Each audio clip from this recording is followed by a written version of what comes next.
நிறைந்த ஆசீர்வாதத்தின் தெய்வீக இந்த வீடு. அப்துல்லா உப்பாவின் காவலில் நிழலளிக்கும் வீடு.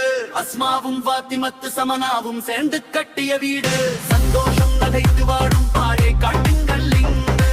பாத்திமத்து சஹ்ராவும் சஸ்கீனா சப்திக்கும் கூடாம் மலையை துஷாரலதீர்க்கும் சொப்பனமால் இந்த வீடு. அஸ்மாவும் பாத்திமத்து சமனாவும் சேர்ந்து கட்டிய வீடு.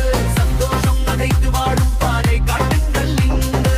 பாத்திமத்து சஹ்ராவும் சஸ்கீனா சப்திக்கும் கூடாம் மலையை துஷாரலதீர்க்கும் சொப்பனமால் இந்த வீடு.